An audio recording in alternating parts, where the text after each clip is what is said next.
Sincerely yours, The Breakfast Club. Yeah! Don't you forget about me as you walk on by. Will you come running as you walk on by? Will you come running when you walk away? All right, I have to be totally real. One of my favorite things about showing you guys that movie was I know those of you who haven't seen that film, you saw that it was an 80s movie, and at first you were keeping it at arm's length. There was a lot of OMing going on. There was a lot of sharp critique, a little Mystery Science 3000 going on. A lot of jokes. And then they got to that scene where everybody was trauma dumping, and I saw the chat go dead. Even though we had 6,000 people, I saw the chat go dead because everybody was pulled in. They were all like, "Oh fuck, what the fuck? Wait, whoa! I'm feeling things. What the fuck? Hold on, Emilio." Y'all felt something. Okay, so as I said, I want to talk about this movie. This is a film class, and we're going to talk about this film. So again, this is John Hughes. If you don't know who John Hughes is, arguably the most successful director of the 1980s. Ferris Bueller's Day Off, The Breakfast Club, which you just watched, 16 Candles, which is like the sister film to this, Planes, Trains, and Automobiles, Pretty in Pink, Home Alone, Weird Science, Uncle Buck, to name a few, all movies he made in the 80s. The guy was a fucking powerhouse, and he made comedy. The Breakfast Club was the second of these films to come out before it was 16 Candles. I think 16 Candles is an excellent film. I don't know if it achieves what The Breakfast Club achieved, honestly. And that is, I'm going to tell you why I think that is. I think The Breakfast Club is a really interesting film because I think it is more of a parody than it is a straight movie. And what I mean by that is if you watch The Breakfast Club, it has all the makings of like horny teen 80s movie. It feels like a Weird Science. It feels like a Meatballs. It feels like a Porky's. I don't know if you've ever seen these movies, but they're essentially kind of very similar in tone, except they have no point to them, right? They're just like horny fuck movies from the 80s where it's like, oh, I'm a nerd, and if I look through this hole, there's going to be some boobies. Oh, I'm going to smoke pot. The Breakfast Club, I think very much is like a Trojan horse, not Trojan. Well, it is the Trojan's horse, but Trojan horse in that like it lures the audience in with these very tropey characters and this very silly premise. And then ultimately it has really, really complex, deep, and super heavy storylines about a kid who is from an abusive home, a kid who is inheriting a cycle of toxic masculinity to the point where he is encouraged to bully and hurt other students. A young man who has attempted suicide, a young woman who is so ignored that she would go to detention just to have human contact. And then Claire, who is the epitome of, she is the princess of this school, but those expectations are destroying her. And she's really feeling the weight of all these things she has to be. Kind of the toxic, feminine, rich equivalent of her other popular partner in his cycle of masculinity. It's great because this movie starts with such broad like generic tropey characters. They even identify themselves as the brain, the jock, the burnout, the basket case, and the princess. And by the end, like, you know what's amazing is in the first half of this movie, everyone hates Bender. Bender is one of those characters that you just fucking despise. And you're like, what is wrong with this?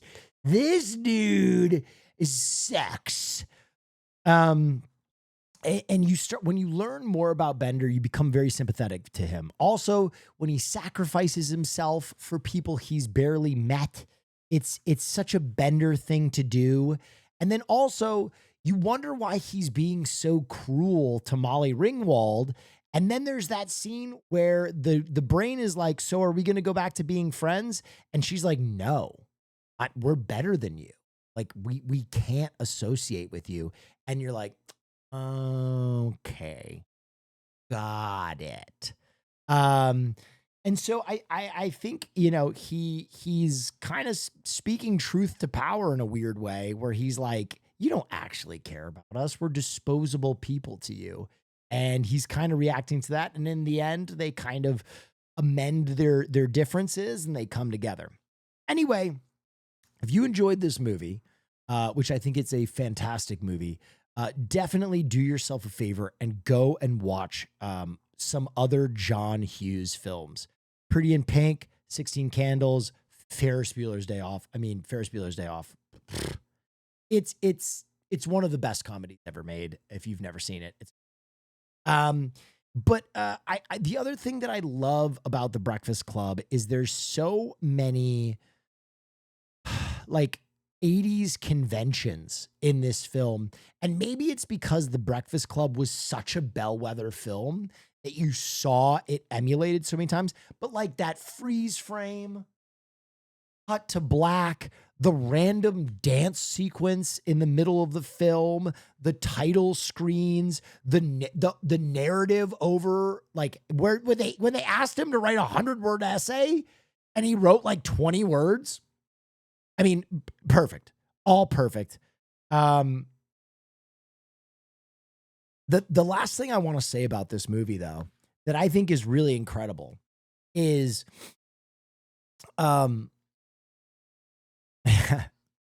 oh no.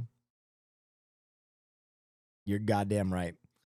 This movie is a movie that you could film tomorrow. The Breakfast Club, unlike Ferris Bueller's Day Off, 16 Candles, Planes, Trains, and Automobiles, is a single location film with 6 actors in it. 6. It is insane how much they accomplish in this movie with a cast of, 7, including the janitor. It is such a small cast. It is done in literally a library. 90% of this movie is a library.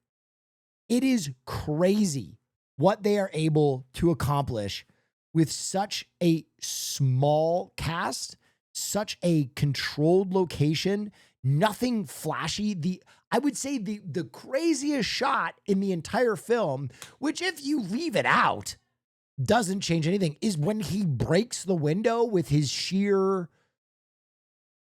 libido. I don't know why Emilio Estevez shatters that window in the library. It makes no sense. It's a great bit, but like the film could absolutely live without that. That's probably the most expensive shot in the entire film.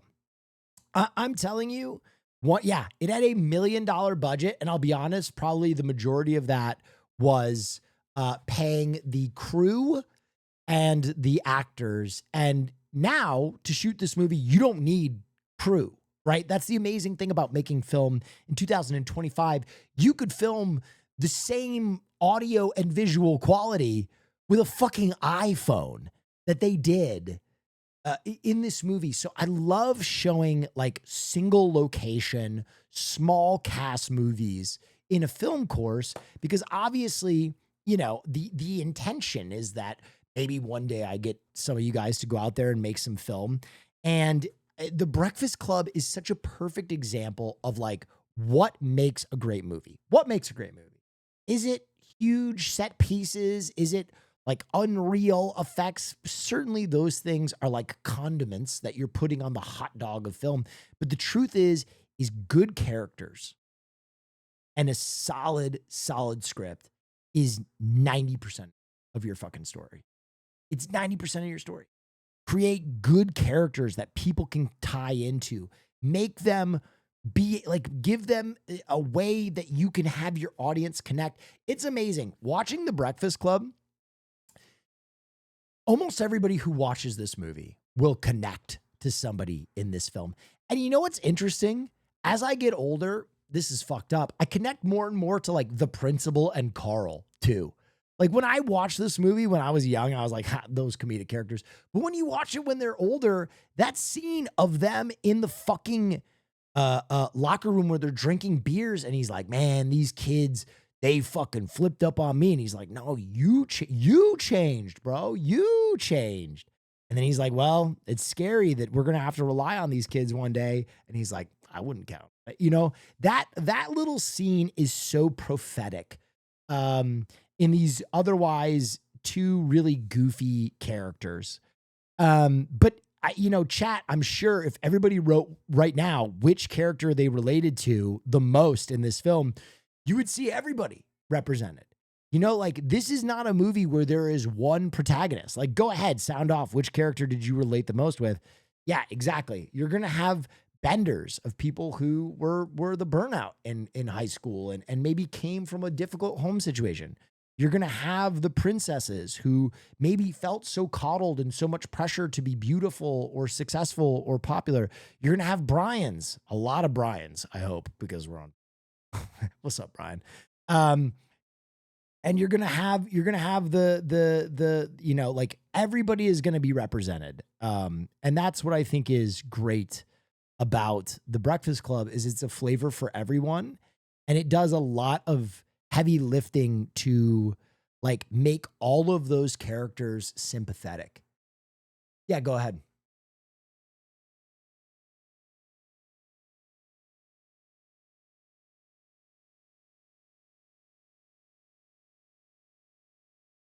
Thank you. Oh, you can't hear, by the way. Sorry, I turned alerts off. I'll turn them back on. There you go. Alerts should be back on now. But as I was saying, like, it's, I know it's muted, guys. It's muted. It's muted because we were watching a film. The other thing that this film does that is like, thank you.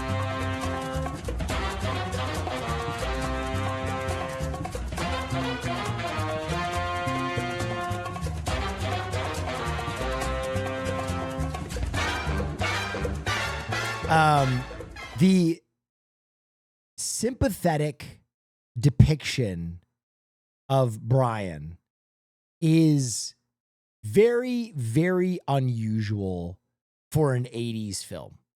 I mean that sincerely.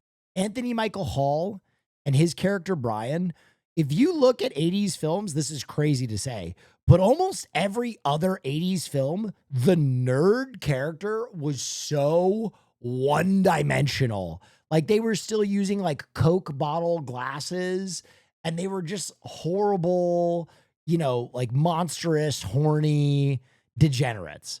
So Brian's character being this like person who really was aspiring to something more and felt this pressure of his grades, and it's a really sympathetic role.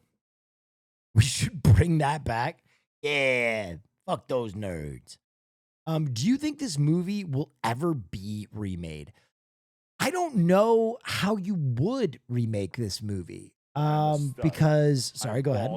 I don't take no shit from anyone. Fun fact, 90% of this film's budget was actually spent on the weed. Yeah.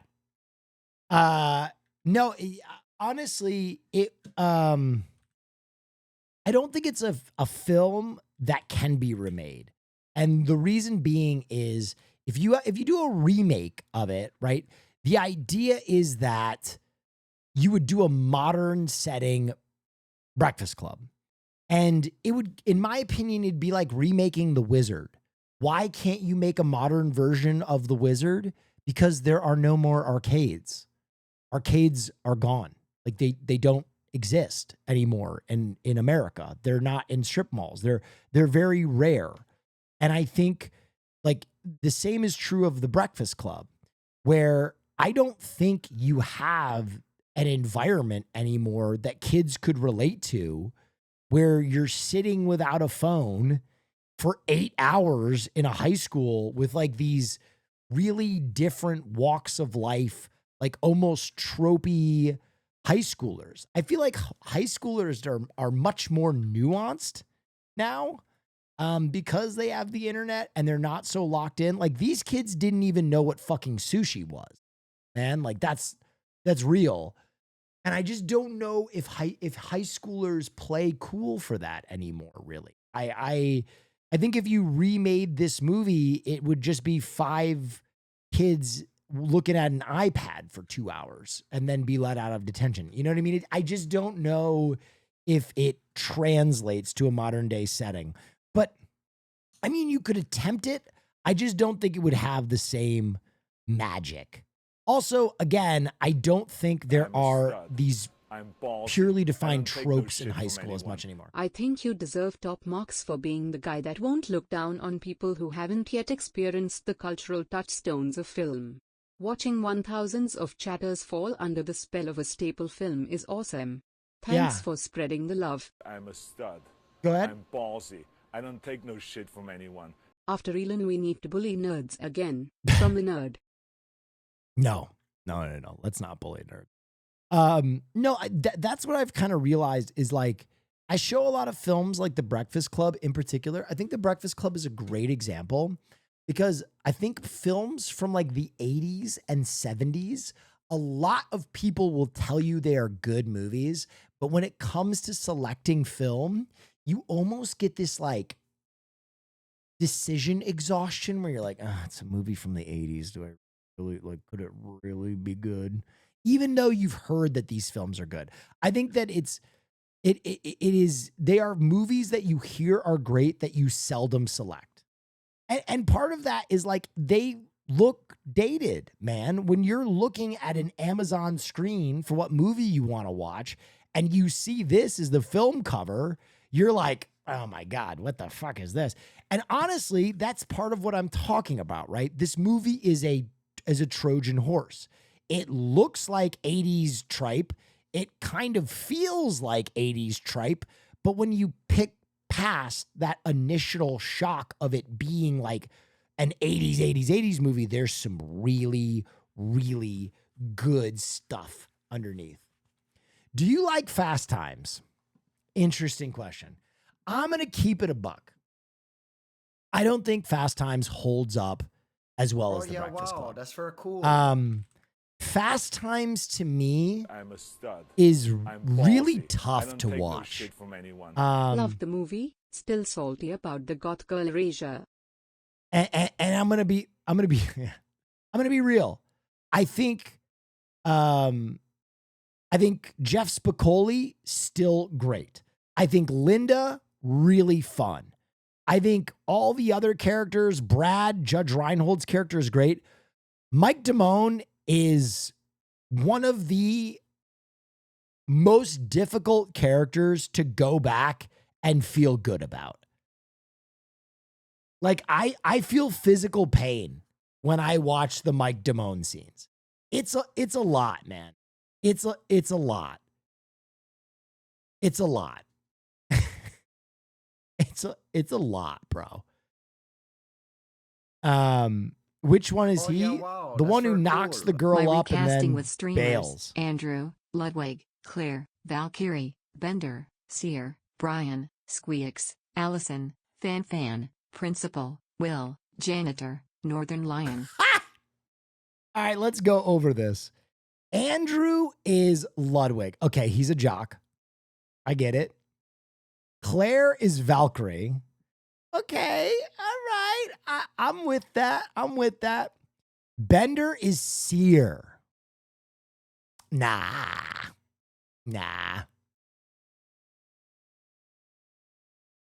Bender, dude, controversial casting. Give me Tyler 1. Give me T1 as Bender, bro.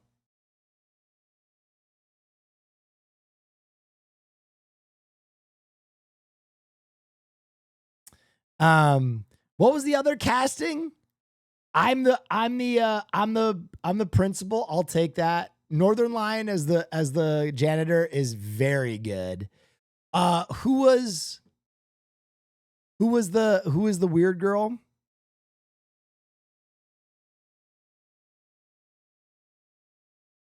Peach? Oh, Fan. Fan's a good casting there. Also, extra Emily could kind of go.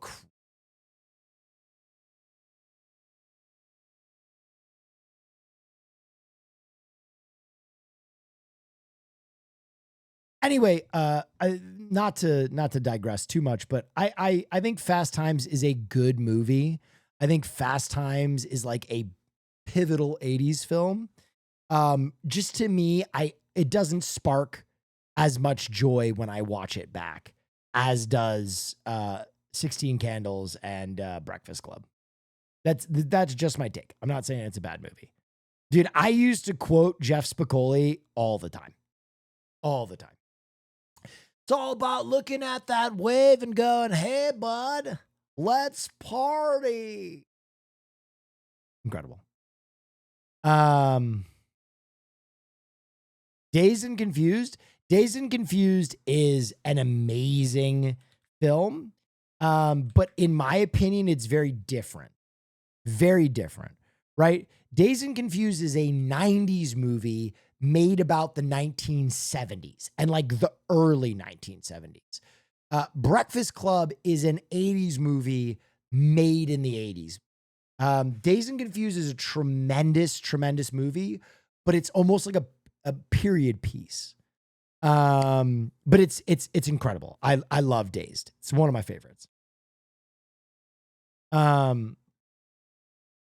Superbad. Superbad, I don't think has kind of like the emotional catharsis or like deep meaning that exists in like a Breakfast Club or like a Dazed. But it's like depth, yeah. But it's really funny. It's a very funny movie.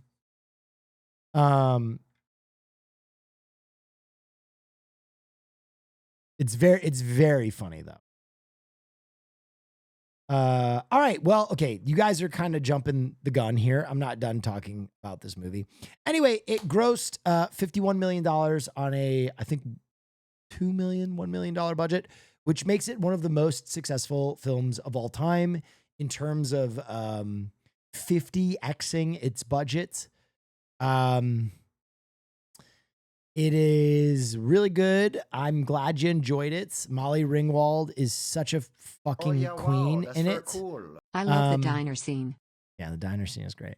Anyway, if you enjoyed this movie, as I said, please go check out other John Hughes films or go check out other movies from the 80s. There's a lot of great films from the 80s that I think people brush over because they are 80s films.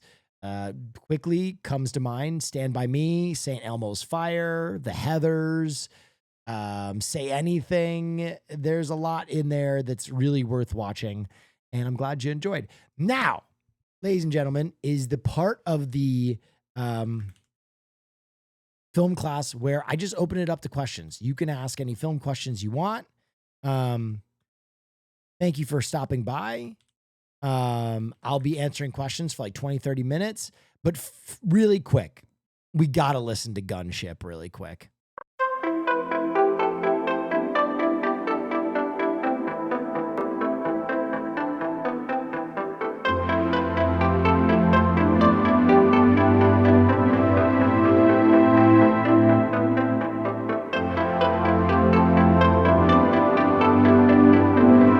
When you grow up, your heart dies.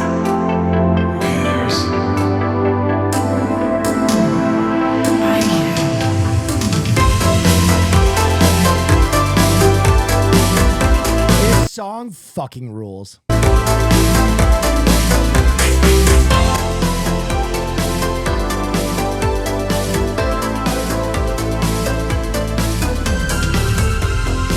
grow up, your heart dies.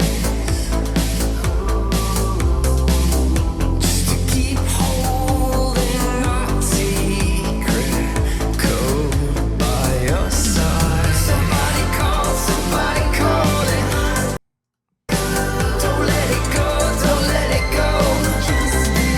When I was somebody to hold without somebody, I just need that body.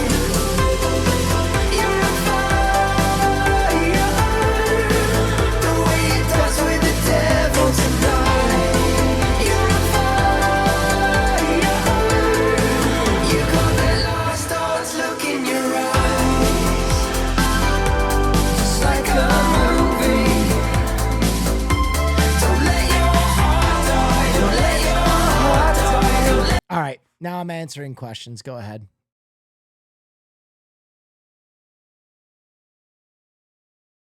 What is your favorite part of the Breakfast Club? Emilio Estevez monologue. It's fucking great. It's really fucking good. What's my favorite John Hughes movie? It's hard to beat Ferris, man. It's hard to beat Ferris. It's hard. Every time you watch Ferris, it's just like, golly, this movie is so fucking fun. Ferris Bueller, if you had to like rank a movie on various things, Ferris Bueller might be the most fun movie ever made. Like, its levels of fun are almost apocalyptic. The entire movie, you go through it and you're just like, oh my God, I want to be Ferris. He's so cool. Everything that happens is so rad. So good. You've talked about John Hughes movies, but do you mind taking a second about his use of music in them? Yeah, I mean, this is kind of a big feature of his. I would say the person that kind of followed the most in his footsteps is Edgar Wright, but Hughes was kind of famous for like weaving in big musical numbers or scenes into his films. And like what, like the most iconic example is this, which everybody in the fucking world has seen from Ferris Bueller, ironically enough. Joy and pain. Picture show. Second balcony was the place we'd meet. Second seat. Gold Dutch treat, you were sweet. Dark a shame, darling, dark a shame. Save those lies, darling, don't explain.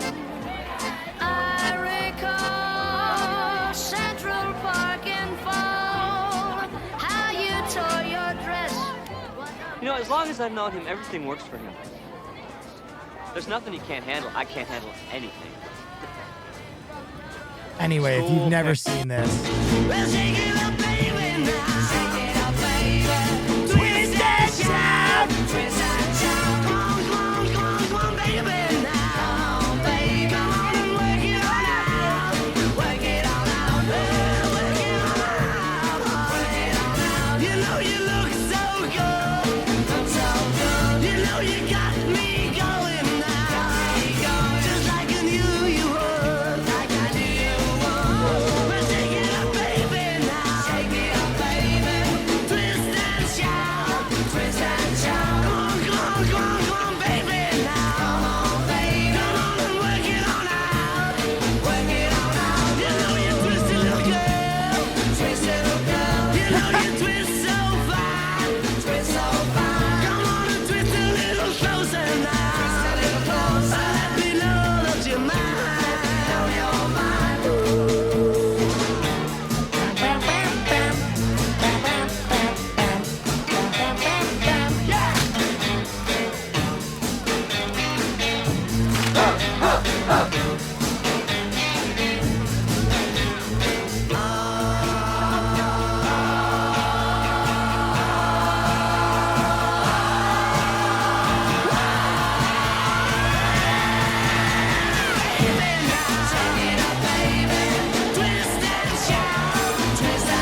school shooting reference common for the time period? No, that was not supposed to be a school shooting reference. He was going to shoot himself in the head with a flare gun and then couldn't turn it on, so he stashed it in his locker.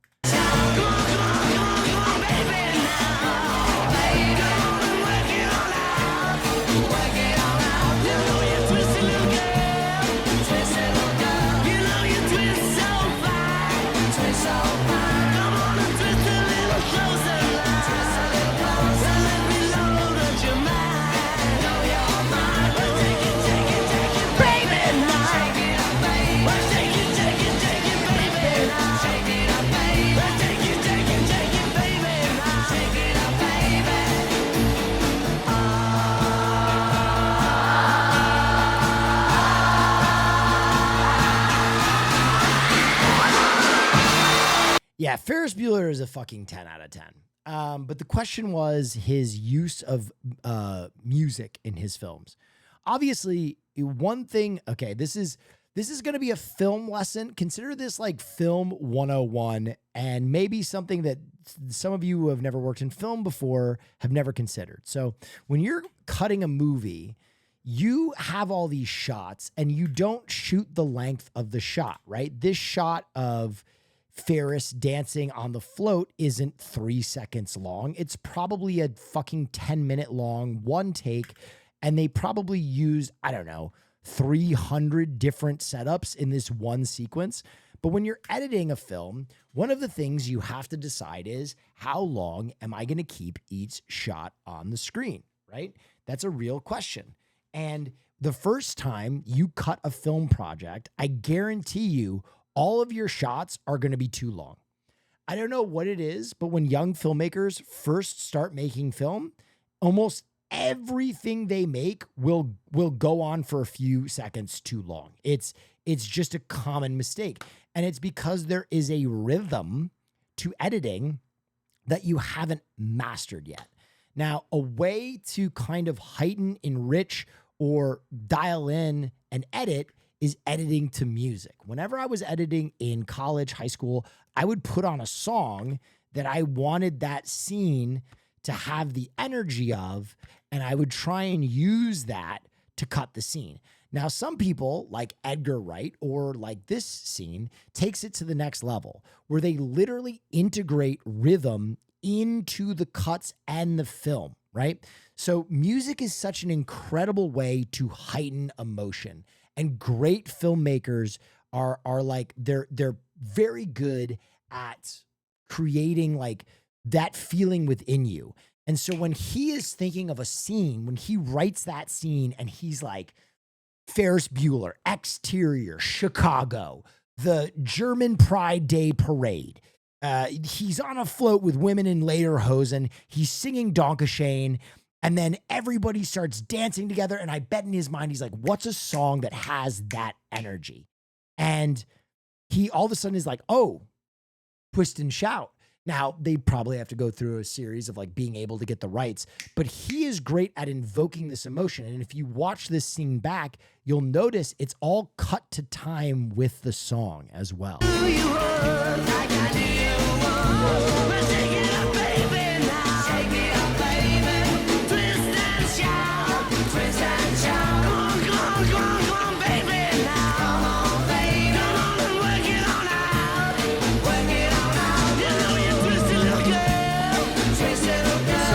Watch that back for the first time and you've never noticed it and you're tapping your foot, it's almost always cutting on the beat. And you're like, oh my gosh, that's crazy. And when you do that, it even further cements that in your head. Now, some of those cuts are a little soft, but if you ever want to watch a movie where it's like, there are no fucking soft cuts in the entire movie, and they basically use the film as a vehicle to do this concept throughout the entire movie, you got to watch Edgar Wright's Baby Driver. Now, Baby Driver is a movie that was not received well because it was Kevin Spacey's last movie before everybody found out he was raping dudes, basically. But he was the villain in this, and it's a great movie if you can get past that Kevin Spacey is in it. But watch this opening sequence.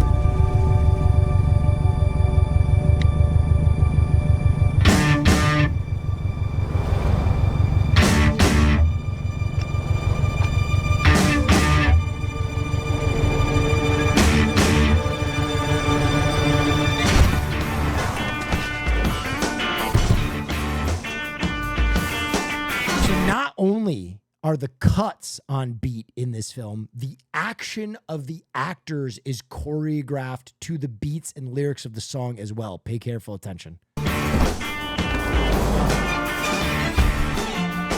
What is a soft versus hard cut? So soft cut is kind of like if there's a beat, it might be around the beat to maybe save part of your action if it didn't make it in time.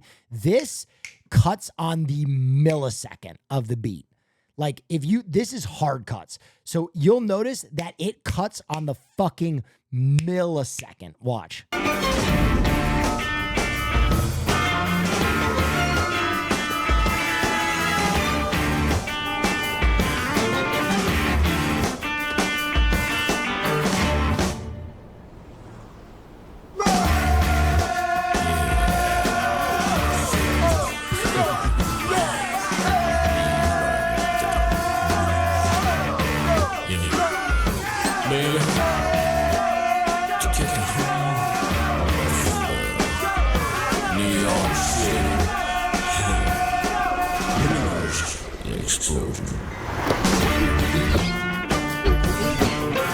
And then if you've never seen later on in this, dude, this is like Ronin in terms of how good its chase scenes are.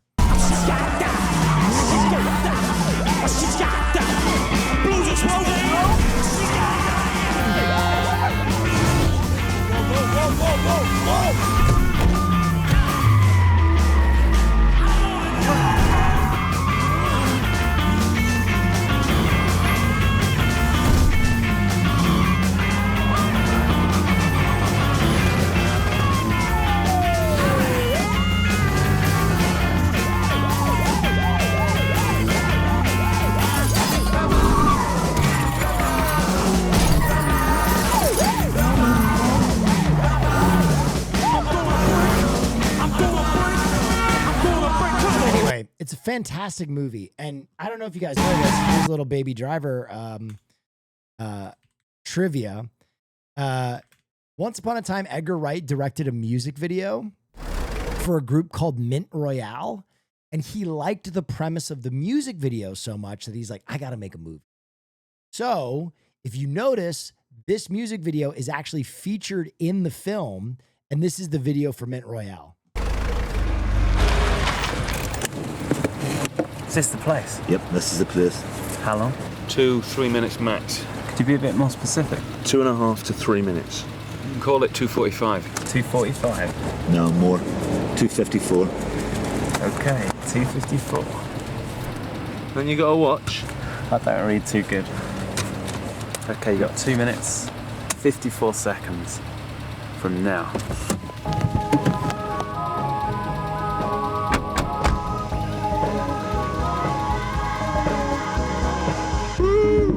Right through my head.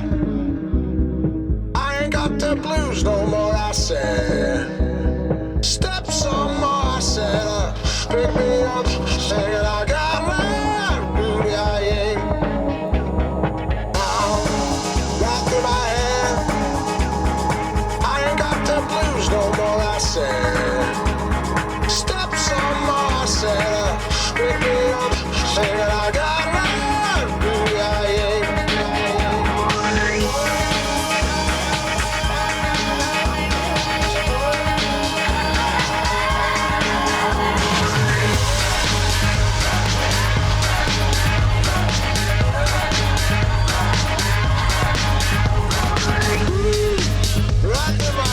Bro, this is in the movie. Yeah, if you watch carefully, this music video is featured in the movie. So basically, Edgar Wright made this, liked the premise so much that he was like, one day I got to make this into a movie. And so he did. I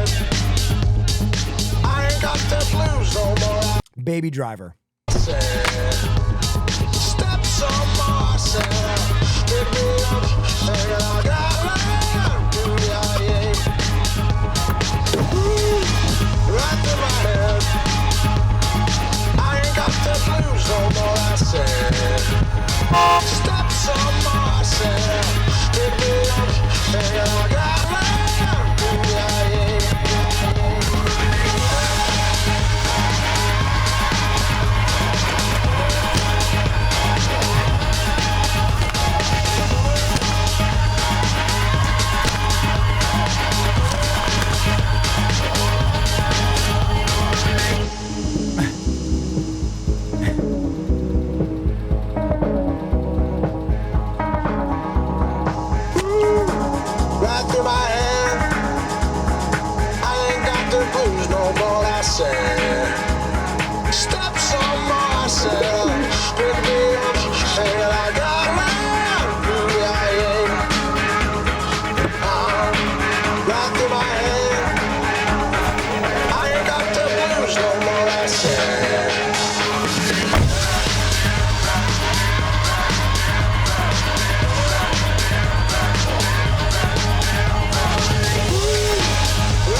artist. This is Mint Royale, and the name of the song is The Blue Song. And the guy in the driver's seat is Noel Fielding, who's a very famous British comedian.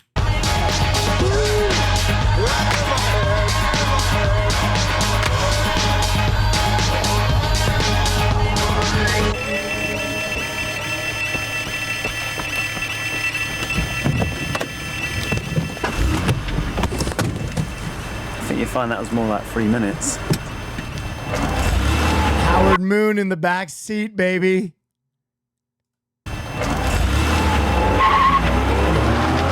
Little piece of film trivia there for you, and a long-winded answer as to sound editing or editing to a song. Someone asks, I'm sorry, how did they do special effects before computers and green screens? Special effects in Godzilla and other sci-fi films. It blows me away. They lacked computers and did impressive shit like people alongside giant reptiles.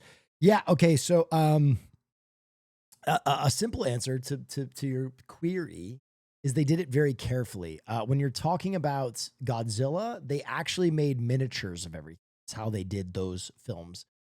Forced perspective and little miniatures. They would build little tiny cities, and then they would have dudes stomp around, and then they would basically film like one part, like the person acting, one part of the frame, and then the big fucking monster in the other part of the frame, and they would interlace them. There was a lot of very cool filmmaking techniques. The movie that they used to teach that is this. The movie that they used to teach that is, in any film class, when they start talking about special effects, they'll show you this.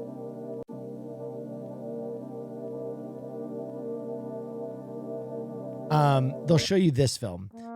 This is by I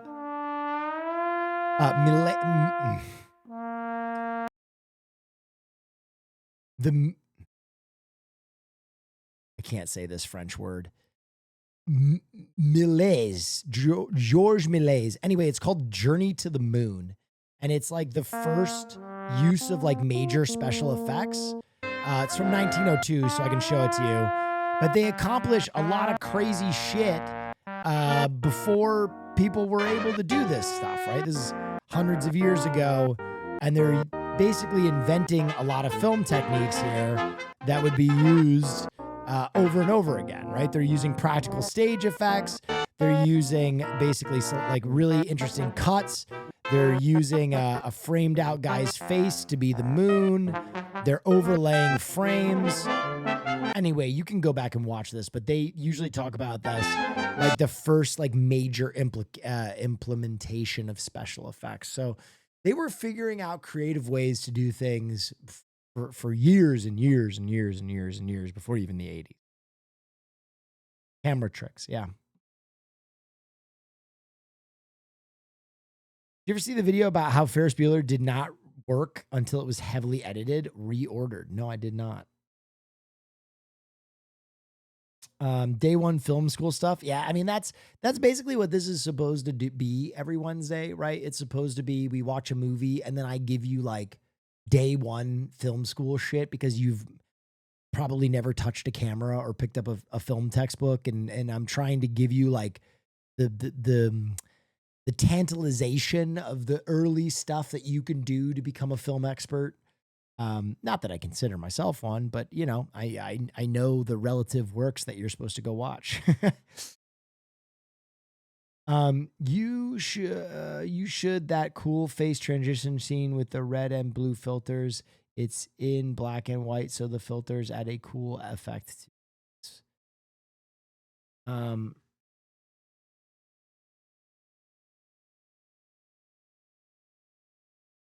Which young actors today make up a modern day Brat Pack? To be honest, probably the Stranger Things. Those fuckers are in everything.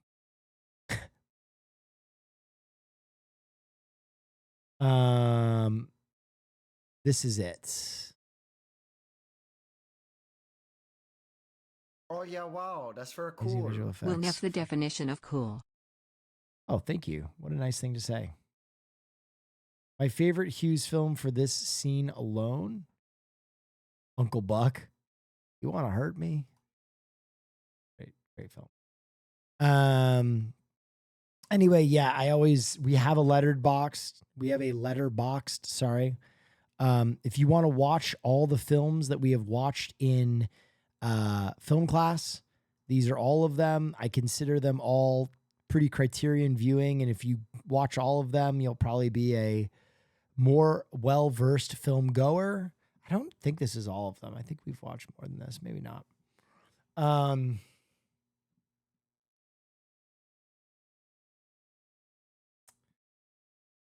Do you have a personal letterbox? No, I don't. I just don't feel I don't like to write down my thoughts on film. If I'm being honest.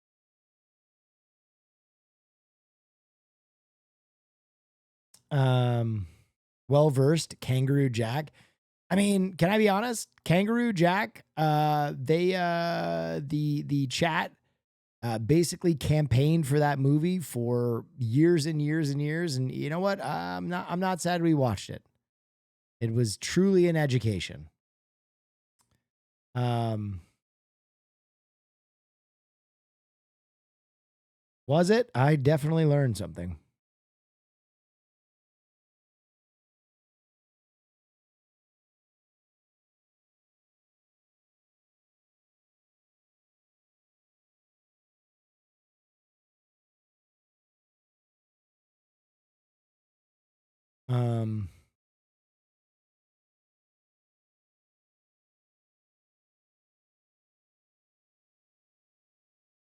This is the editing of Ferris Bueller video.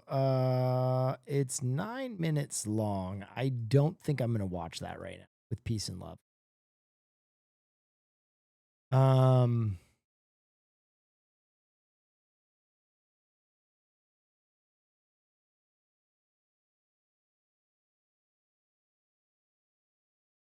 How does one come up with writing characters like the Breakfast Club? I mean, everybody's writing process is different, but I think starting with real people and having an understanding of real people and having empathy helps quite a bit.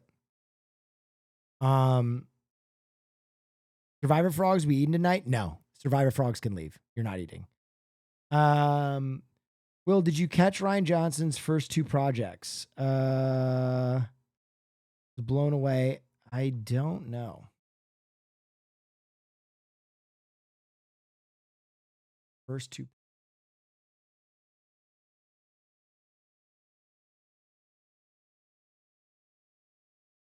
I don't know. I can't look it up. I'm going to be honest. I think he's okay. I think he's okay. I like Brick. If you're talking about Brick is like one of my favorite movies. I think Brick is incredible. I also really like Looper, and then everything else he's done. I'm okay on. I can take it or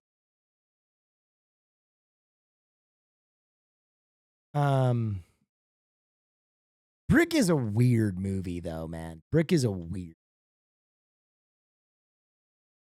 We starving? You're not starving. You literally watched something recently. Survivor Frogs. I'm sorry. When I schedule other stuff, we're not.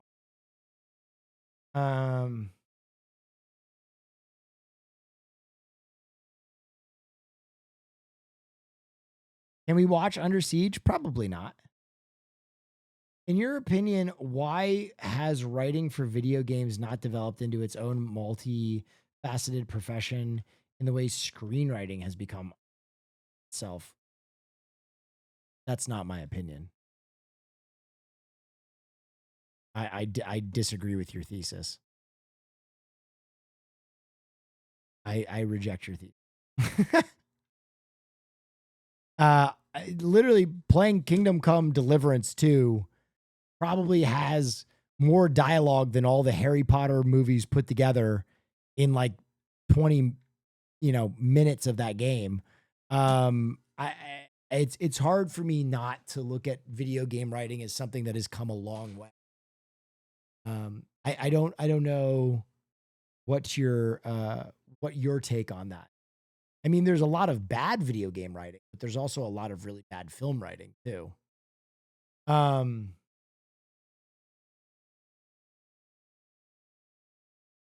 Does this mean prestige and payment wise?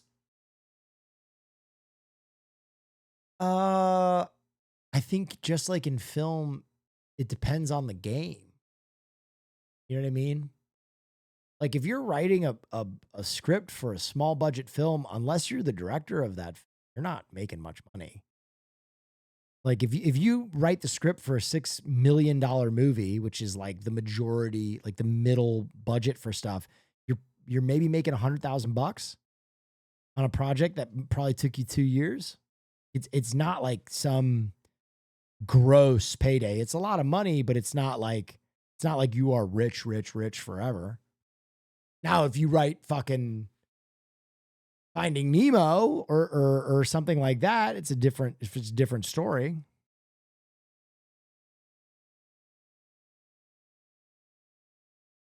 Would you shoot on film, digital, or situational? Pfft. Don't film. I mean, if you really want to be a purist, sure, I'd give enough shit to do that.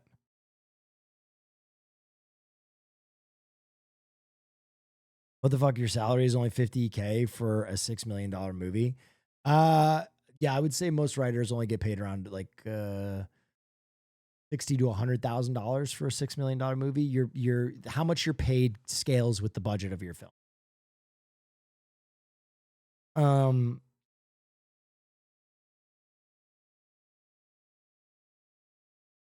What's the next movie you're looking forward to? Don't know.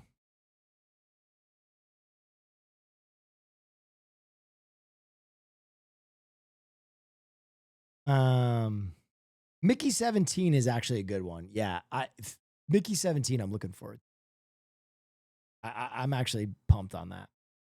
Oh yeah. Will we wow, ever that's go so back to cool. practical effects? I think you're seeing some films with practical effects. You're seeing some films get there. Like Alien Romulus had a lot of practical effects. I think it depends on the filmmaker. I think it looks way better.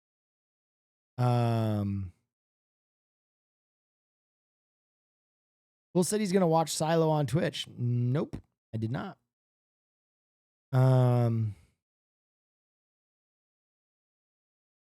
The Monkey? I think that movie. Sorry. I'll drop the veil a little bit at the end of film class. I think The Monkey won't be good.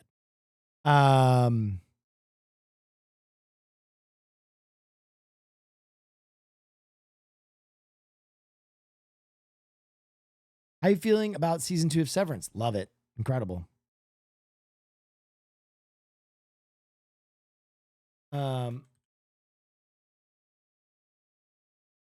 I'll be honest. Osgood Perkins kind of lost me with Longlegs.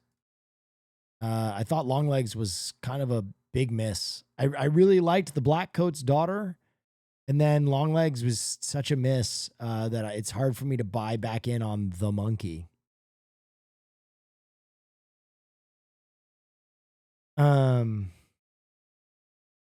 Why does CGI in Jurassic Park look better than CGI today?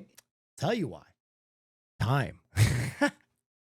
Like you forget that CGI is art, right? It's like someone drawing something. It's someone rendering something. So like, it doesn't matter if you just are throwing money into a furnace, right? An artist needs time to make something. And now Marvel movies, fucking Fast and movies, a lot of these movies, they get made in like under a year, which is fucking crazy, bro. From the time that the film is in the can to the time it's on the screen is like a year, which is nuts. To ask like a digital effects team to go through and it's like, hey, we need Thanos and he's going to shoot laser beams out of his fucking cock. And then those laser beams are going to sprinter and Doctor Strange is going to explode the universe. And then the Avengers are going to fly through that. And it's like, what? I think people forget the most precious resource of all, time. Time is why The Lord of the Rings is the most incredible trilogy of all time, and The Hobbit is a bag of diarrhea. They tried to make those films in a fraction of the time.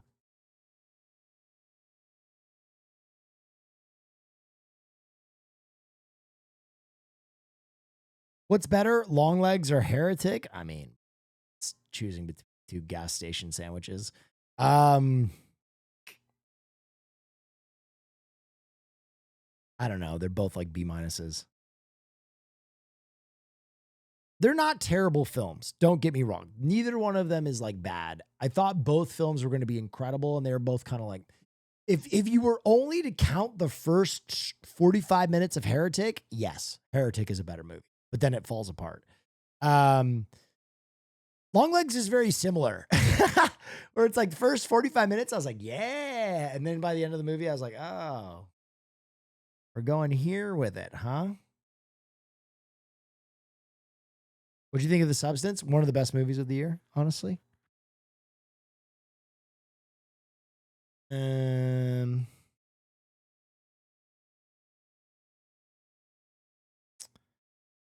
If I have a screenplay outline that I'm proud of and works with the narrative down,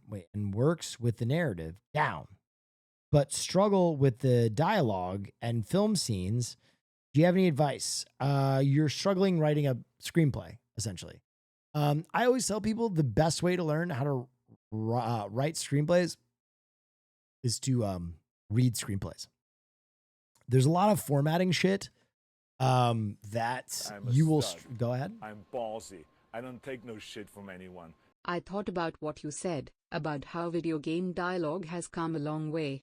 I'm actually going to reject that and say video game dialogue has been on par with movies for over 25 years now. Soul Reaver 1 is evidence of that.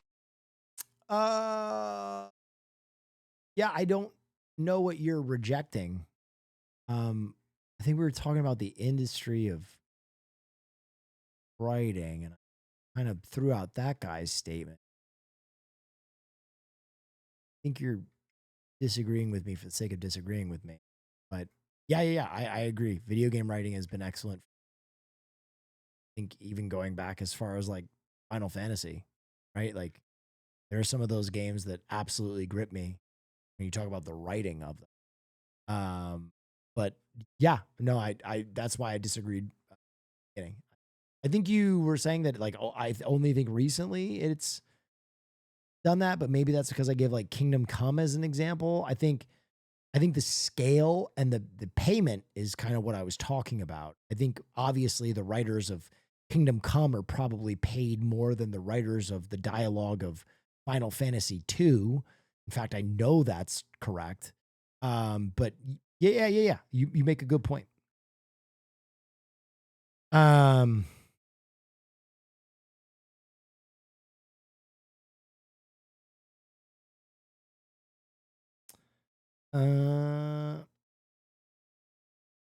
Did you want to give Final Fantasy VII Rebirth a try after Kingdom Come? Yeah, I do. I want to play, but I want to play that on my Steam Deck. I don't want to play that on. To you personally, what's been your favorite movie soundtrack and execution? Best movie soundtrack.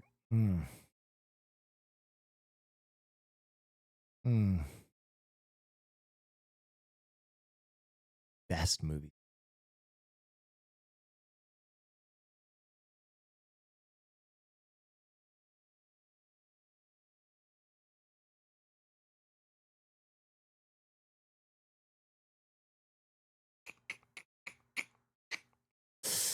I'm going to give you 3 because I think these films are very different films and they succeed in different ways. But I would say the best soundtracks and use of that soundtrack, number 1, I would go Kill Bill. Kill Bill's soundtrack is fucking iconic. Like to this day, if I hear like I'm back in that movie. And I would say that all of Tarantino's soundtracks are fucking incredible. He's just such a good neurodivergent nerd that his ability to pull the perfect song is like that of like a radio jockey. Like it's like uncanny how good he is at just like, oh, I know what this moment needs. The next film I would throw in there, none of you are going to agree with this, is Dirty Dancing. I think Dirty Dancing for a period piece has such a great soundtrack. and music yeah, and wow, that's dancing very is such a cool. fucking Parties. huge part of that movie. And I remember when I watched Dirty Dancing for the first time, I probably was like 12 years old. I think I watched it with my mom. And I just remember being like, oh my God, the 60s had such incredible music that I like went out and sought music from that era. It's so well done. The dancing, the movement, the choreography, and the soundtrack are perfect. The last film I will throw in there for a different reason. So you have like a perfect soundtrack for setting the mood. You have a period soundtrack. And then the last one I would say is Tron. Tron is maybe the most impressive original soundtrack ever put together. It's fucking stupid. It's fucking stupid. Honorable mention, I'd throw Drive in there. I think Drive is really fucking good. I would listen to the Drive soundtrack, but it's just because it's really good songs. And it was like, that was like the perfect time and place for that music, if that makes any sense. Like, it wasn't a period. It was just like that moment I wanted to listen to Krasinski. You know what I mean? I wanted to listen to Real Human Being. Like, I don't know what it was. Like, in my early 20s, I just remember like those songs, I would hear them and I would be like, damn, bro. Like, I feel so fucking cool.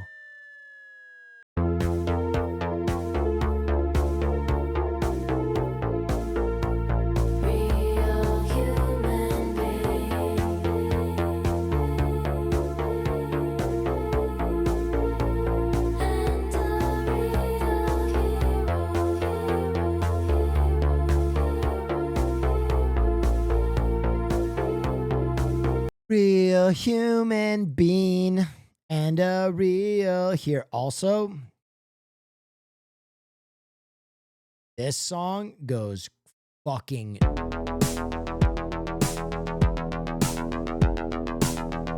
ballistic.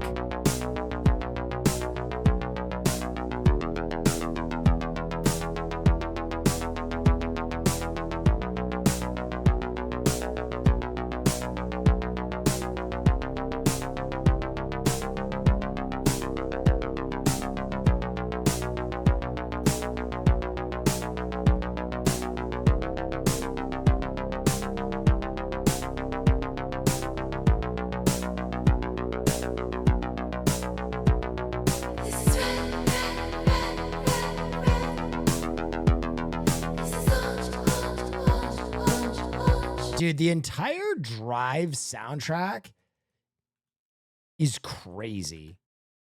Like, every track on that, I would listen to, dude, oh my God.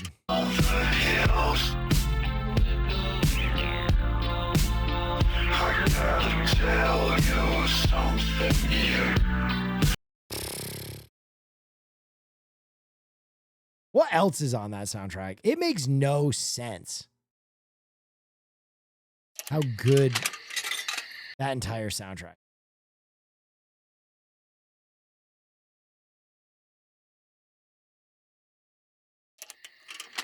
What else is on there? Hang on.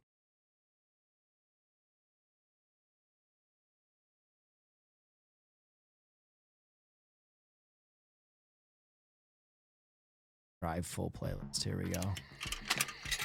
Dude, this song. Wait. That's not the one I wanted. Oh, this one. Yeah. I was wondering, do you know the difference between You keep me under your spell. Okay, last movie I'll throw in the great soundtrack list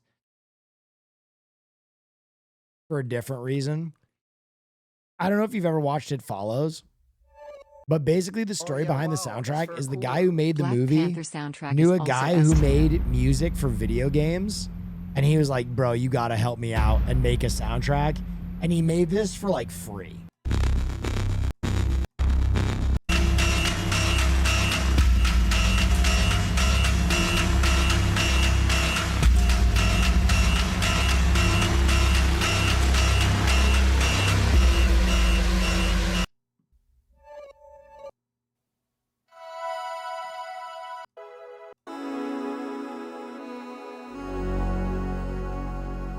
Bro, you can hear that the guy was basically like a chirptune artist. And he's like, all right, I'll make a horror movie. Honorable mention, honorable mention, honorable mention, honorable mention. Just because I like it the most. Bro, Hackers soundtrack. Come on, where are we at, dude? Where are we at with the fucking Hackers soundtrack?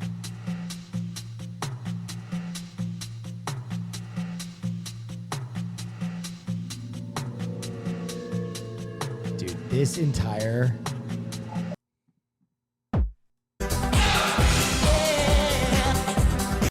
Switch off the light. Scooter? Fire, bro?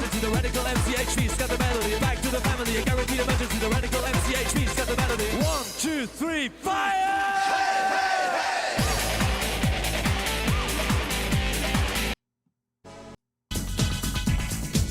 Every song on here is huge.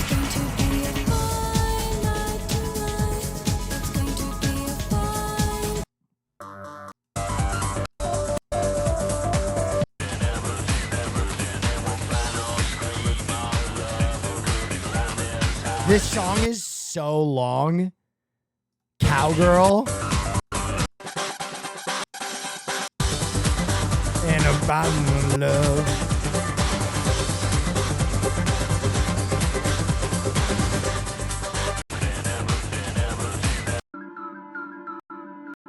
It's and a razor of love. And a razor of love. Anyway. What's the best popular movie that snobs over? Best popular movie that snobs overlook. Best popular movie that snobs.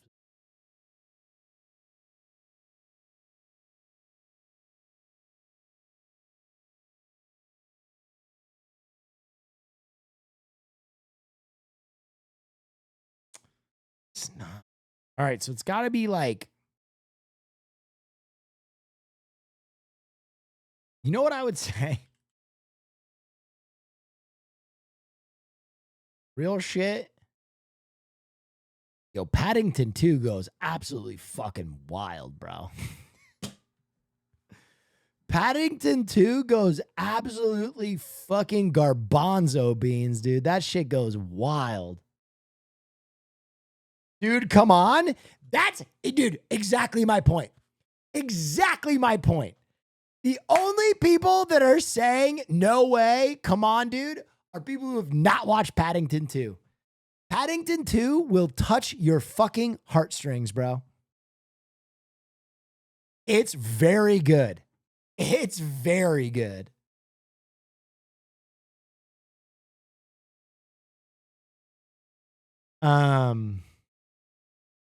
How do you feel about this score? Blade Runner, it's good. It's good. It's good.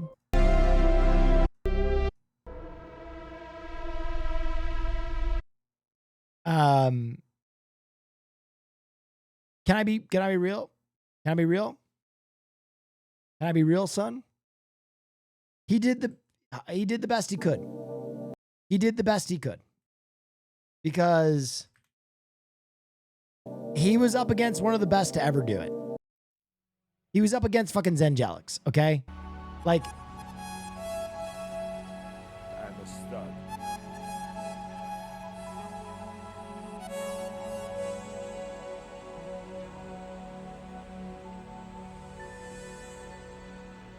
sorry you're off here, chap. I'll pull you back up.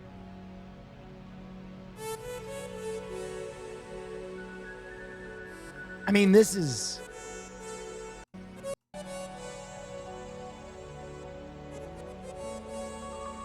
Vangelis snapped on that shit. Snapped. So, like, listen, everything about Blade Runner 2049 is, like, incredible until you compare it to the original Blade Runner. In my opinion. In my opinion. I know people love Blade Runner 2049. I know they fucking love it. And I think it's a great movie. I think it's an A+. However, Blade Runner is like one of my top 10 of all time. So it's so hard. It's so fucking hard, man. It's hard for me. It's hard for me. You know what I mean? It's just hard.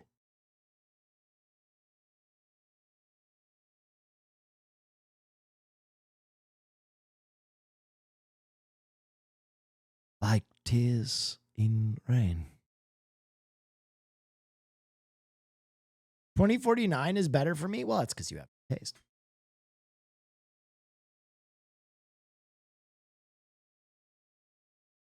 I'm sorry. I'm kidding. 2049 is a fantastic film.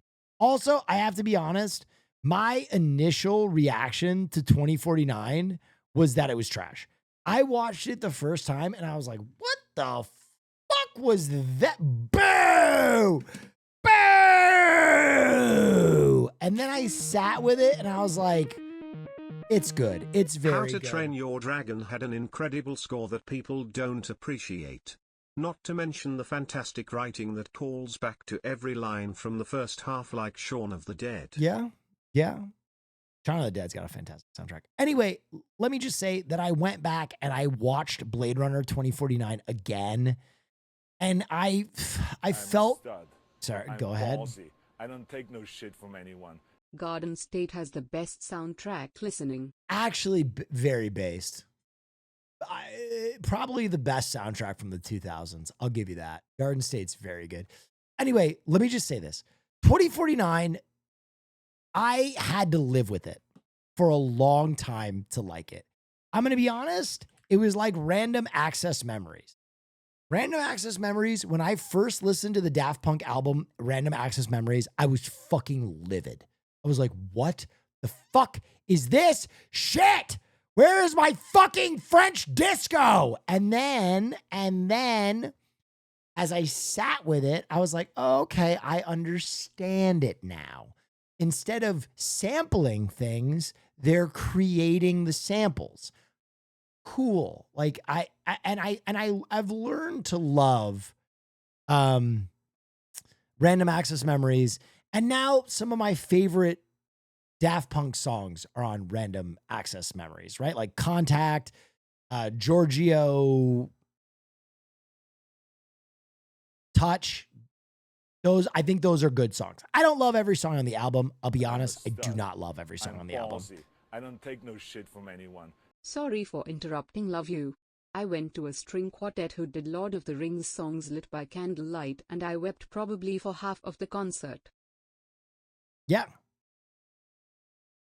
That sounds lovely. I love to do a little crying at a concert. I've cried at a few concerts in my day.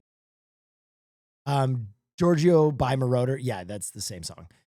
There are songs that I don't like on that album. I have to be honest. I do not like Get Lucky. I've never liked this song. I don't like it. I do not like it. It sounds like a Pharrell song. It's a pop song. It's not me. It's just not me. I don't listen to pop. It's not my shit. And so there was a lot in that album that I was confused by. And I think 2049 was kind of a similar experience where I was expecting one thing and I got another. And I think that initial shock made me upset. I'll be honest, them basically... All right, we're going to get into it. Essentially rewriting the ending of Blade Runner, the original Blade Runner, like doing a lot of revisionist shit there. I don't know how I felt about that. I kind of was a little upset. There is an ending that I like for Blade Runner, the ending that was in my mind. And ultimately, I think a lot of 2049 is retcon, whether you like it or not. Now, it's very well done retcon, and they justify it, right? They do a lot of very tactful writing to make it work.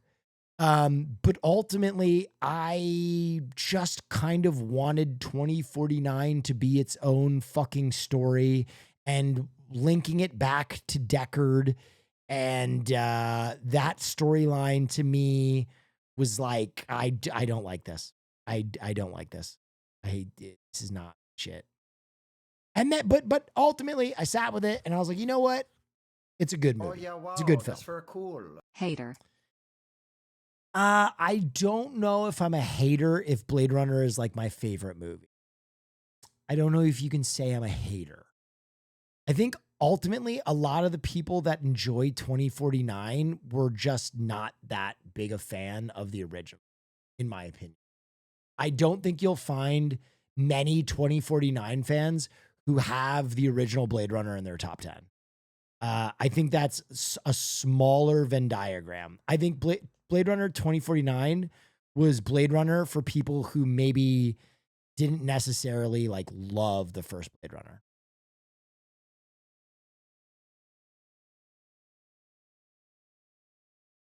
I love both. Do you? Did you understand the first one?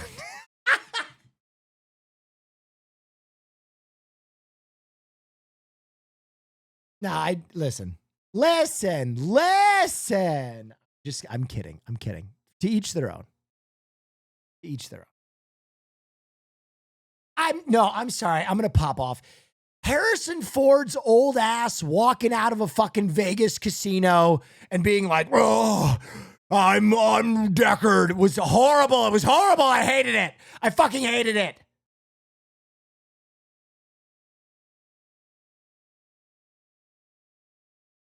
Deckard was a fucking replicant. He wasn't a human being. He had a lifespan of just a few more years, you fucking animals.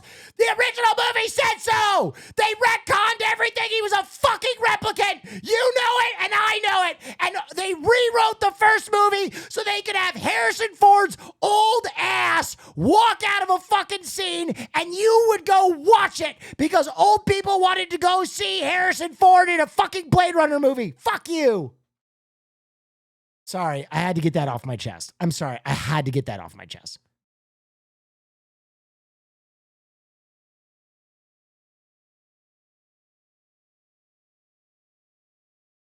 Why do we like the director's cut of the first Blade Runner? Because he's a fucking replicant.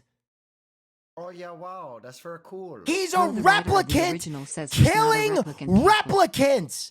It's the whole point of the first movie.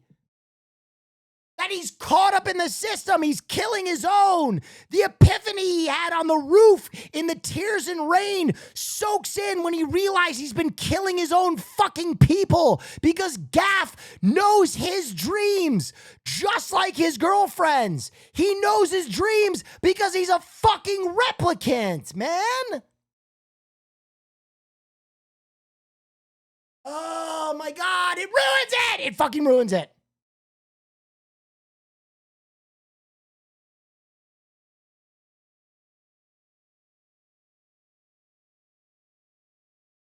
Nah? What do you mean, nah? What do you think the unicorn is? It's Gaff's way of telling replicants that they're replicants, man. The entire point of the origami is Gaff's way of destroying the will of the replicants he's hunting. Because he puts whatever animal is in your fucking dreams, man. He breaks Deckard's will as he's running away. There's no future for them. They're both replicants. No, Will, you're wrong as fuck on this. What?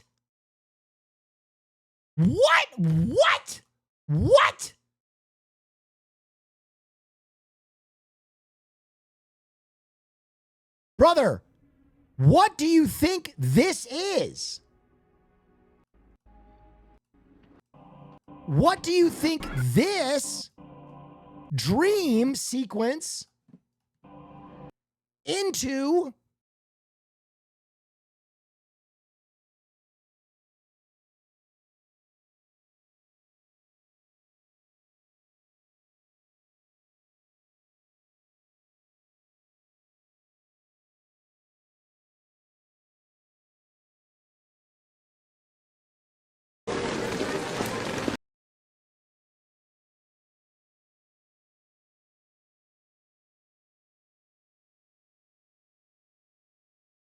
I'm typing so fast, I'm pissed.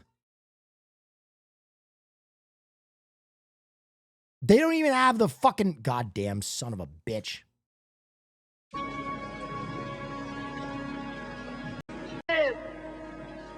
You know she'll never live.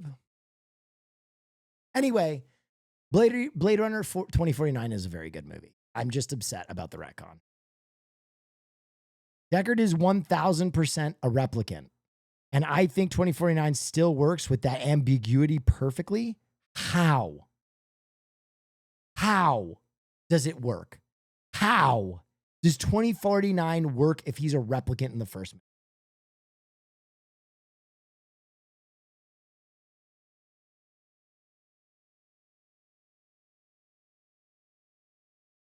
How, Sway? You don't have the answers.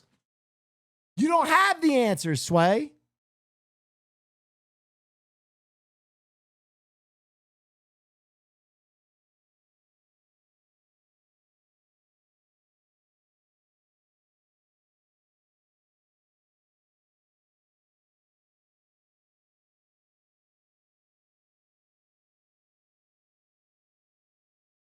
Yes. Yes.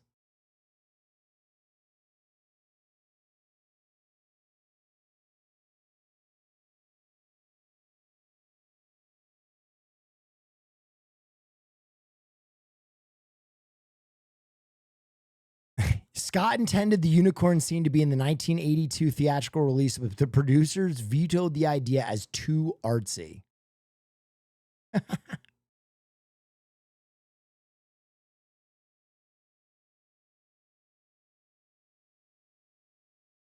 Replicants only live for 4 years, I thought.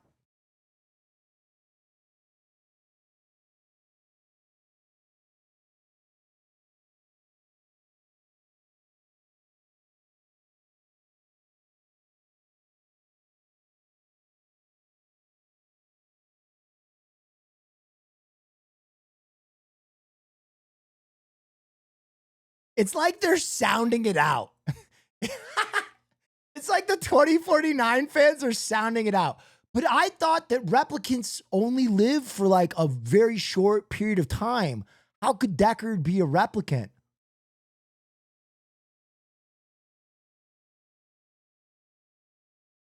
You're right there.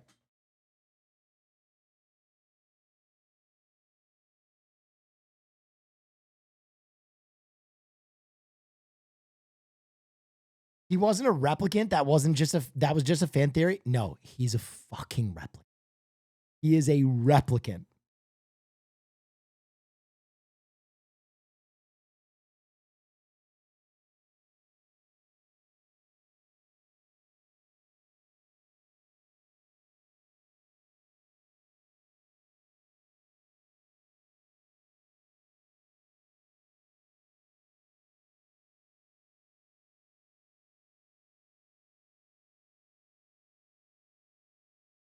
Not only was Deckard a replicant in Blade Runner, he was a replicant implanted with the memories of Gaff, Edward James Olmos' character.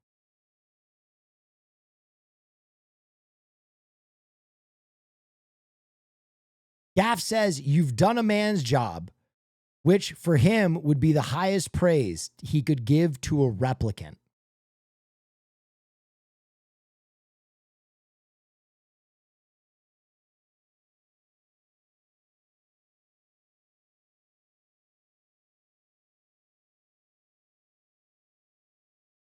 It's right there, guys. It's right there. Hire a robot to hunt robots. It's right there.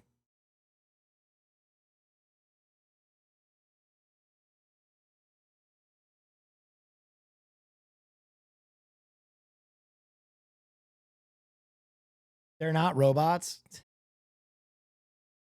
They're replicants.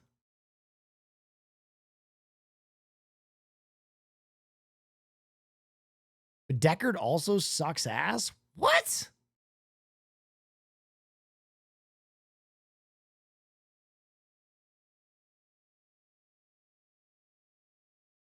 Dude, all the evidence is there. It's all there. What makes them only live for 4 years? They have a limited lifespan so that they can't revolt.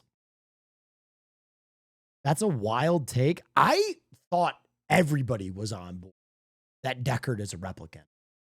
I did not think this was a take. I thought this was just accepted.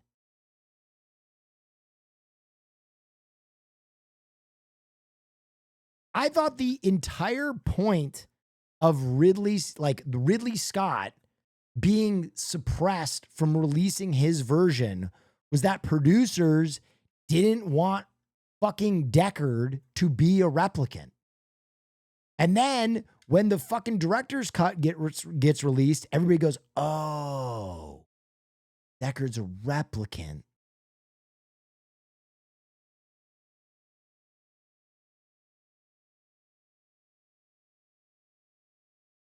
I thought it was a human learning that replicants also have humanity. Yes, but beyond that, at the end, can you imagine the cosmic dread Deckard would feel when his recurring dream is depicted by a piece of origami from the man fucking hunting him? Can you imagine the existential dread of all of a sudden being like, oh my God. Oh my God. And that's the cinema. That's the cinema. How do we find out he's a replicant? Because the recurring dreams he's having are of a horse, unicorn. And at the end, Gaff, his whole thing is he makes origami, and he makes origami of a fucking unicorn and puts it down. Like his silent way of being like, I know your thoughts. I'm coming to hunt you. Also, you did a man's job, and you know she won't live. And also, ladies and gentlemen, there's no precursor for a replicant not knowing that they're a replicant, right? There's no precursor for a replicant not knowing there's a... Oh my God, wait a minute. Rachel, the character he's dating doesn't fucking know that she's a replicant. It's right there, you guys. It's right there.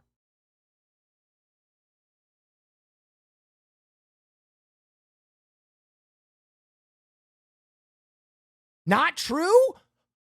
What? What kind of revisionist history is this? Absolutely true. There's literally a line where he goes, she doesn't know, does she?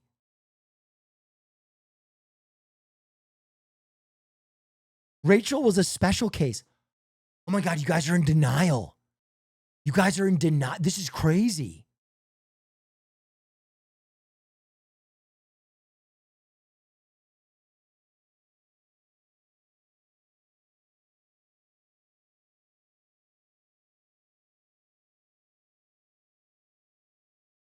Oh yeah, wow, that's very cool. But like, it's those details that make the first Blade Runner so awesome, in my opinion. Like those plot points are like what make me go, oh my God. Oh my God. You know what I mean? Like that's the extra salsa. I don't take no shit from anyone. Nexus 6 replicants were the ones that lived for years, later replicants lives longer. Which is why Sapper Morton lives longer and had grey hair. Deckard was a Nexus 7, he could still be a replicant in 2049. Okay. That is crazy to me because there are people who won't believe that Deckard is a replicant because things aren't explicitly stated. And your case on the other end of the spectrum is not only is he a replicant, but he can A, reproduce, and B, age into his 80s without any control because he's a later model that they've never talked about, right? Even though part of the replicant law was small durations and lifespans. And if he is a replicant, if his job is the replicant that murders other replicants, you don't think they would age restrict the most dangerous replicant they've ever made? What are you talking about? Let's make the most dangerous replicant ever and give him an unlimited lifespan. Listen, I don't mind that they retconned it. I don't mind. I think they made a great film. I think they made a really good film. Blade Runner 2049 is an A. It's an A. However, it's a retcon. I mean, Tyrell got killed. No, he didn't. Tyrell's in a sarcophagus somewhere. You want to get into deep Blade Runner lore? That Tyrell you saw was also a fucking replicant. There are multiple Tyrells. And there's proof of this.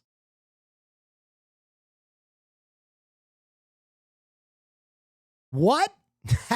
Oh, yeah, that's right. This is bait. It's not bait.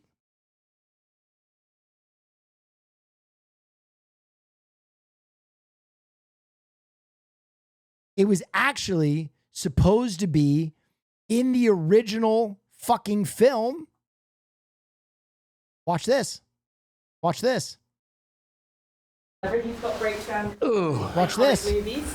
They're Star Wars. I remember my. Who the fuck is Harrison?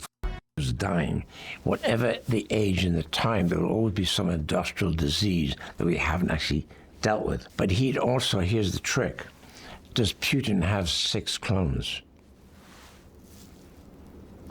So Tyrell had made several lookalikes of himself, so he could be anywhere, you wouldn't know where the real one was. So the Tyrell we were talking to was probably not the real Tyrell, but was a fundamentally replication of himself. So that's...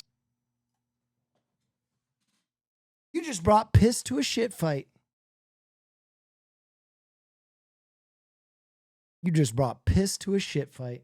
That's how complex it gets.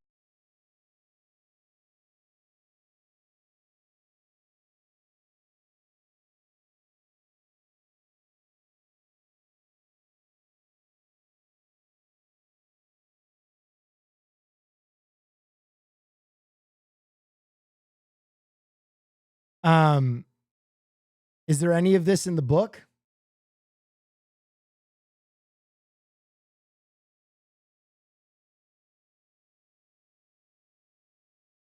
Actually, in fact, if you look up the art of Blade Runner, if you go into the book, The Art of Blade Runner, which features the original art, they actually have a rendering of Tyrell's sarcophagus, which was originally supposed to be in the film, but was cut for time. This man is so smug. Dude. This is like if you get into an argument with a guy who has an amputated leg about the best way to hop. You have fucked up. You walked into my realm and now you are dealing with it. You know what I mean? Like, you shouldn't have done this.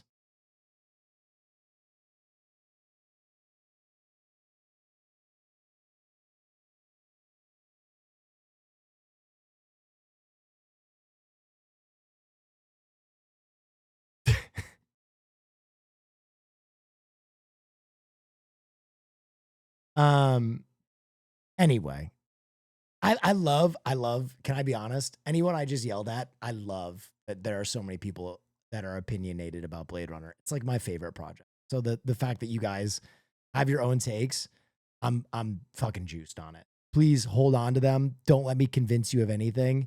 This is nerd shit. My favorite thing to do as a nerd growing up was to argue about things that I was passionate about. And I love people that are passionate about things like nerdy shit. So don't ever lose that. Know that this is when I'm having my absolute most fun. The reason I'm so fucking animated is because I'm having a great time. So there you go.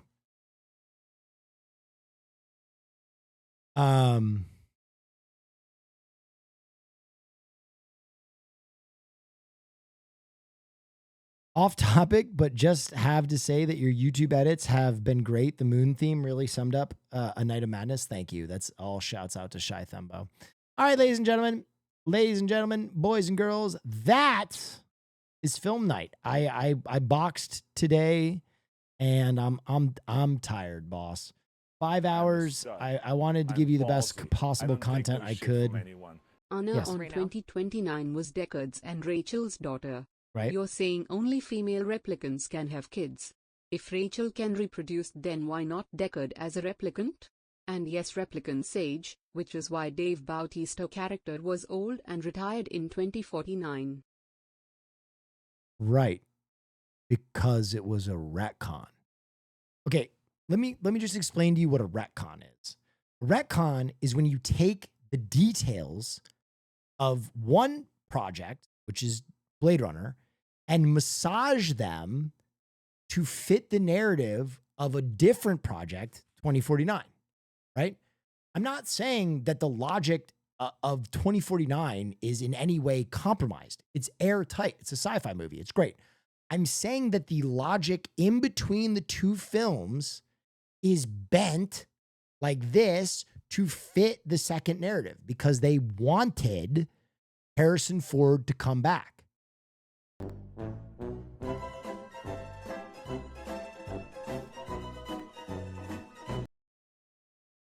You almost got timed out, Haas. You almost got timed out. Anyway, that's all I'm saying. I don't think that the logic of 2049 is in any way lacking. I just think in between the two films, it's like a little, like they massaged it.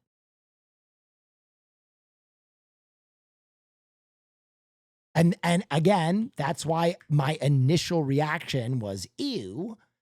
And then when I gave it some time, I was like, all right, okay,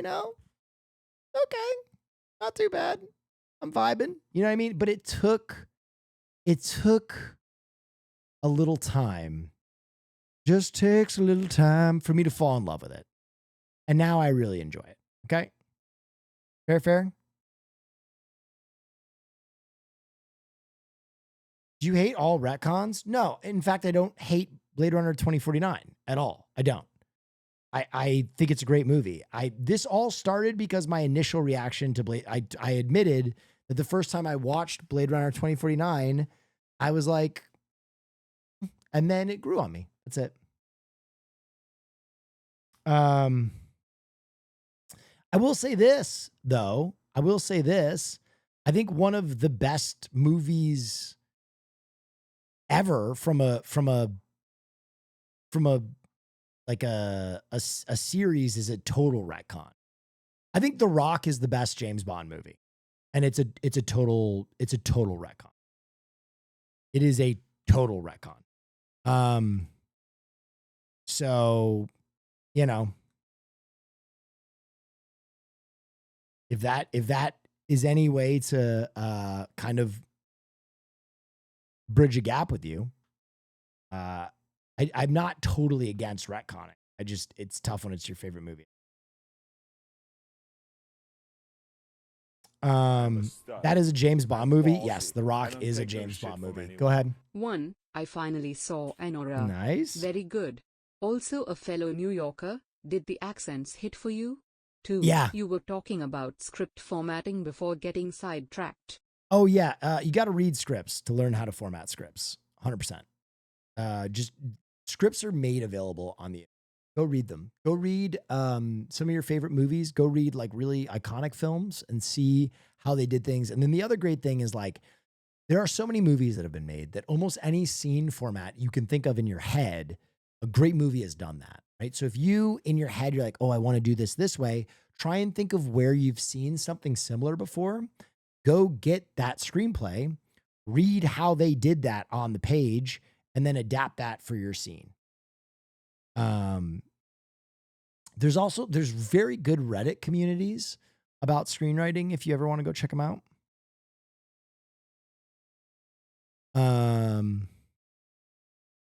Anyway.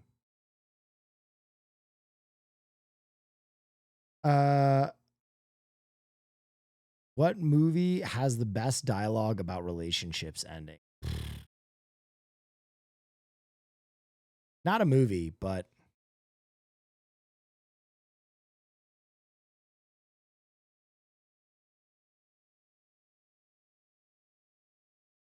my favorite quote about relationships ending is this line from Bright Lights, Big City. I think it's my favorite, one of my favorite things ever written. Things happen, people change, is what Amanda said. And for her, that covered it. You wanted an explanation, an ending that would assign blame and dish up justice. You considered violence. You considered reconciliation. What you're left with is a premonition of the way your life will fade behind you, like a book you have read too quickly, leaving a dwindling trail of images and emotions till all you can remember, the name, Amanda. Anyway, that's film class. Everybody, I hope you had fun. I hope you learned something. I will be deleting this VOD because I don't want to make an illegal copy of the movie we just watched. So it's here and it's gone. Thank you for showing up. If you ever want to join film class again, it is on Wednesdays. I do my best to make this as transformative an experience as possible. I know watching movies is very trite, especially on this platform. So I do my best to add something and teach something. And to those of you who stuck around for the educational part of this, I really appreciate you. You know, we lost like 3,000 people after the film ended because a lot of people don't want to learn, and who can blame them? So I really appreciate you sticking around. I hope I entertained, taught you something. If I yelled at you about Blade Runner, no, it's not personal. I'm just a fucking angry nerd, and I always will be. Anyway, thanks for stopping by. It means the world to me. I hope you have a wonderful night. I will be on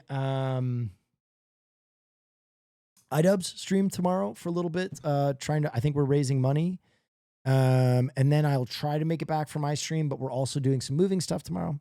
Anyway, I really appreciate all of you. Have a wonderful evening. Thank you as always. And when you get old, your heart dies.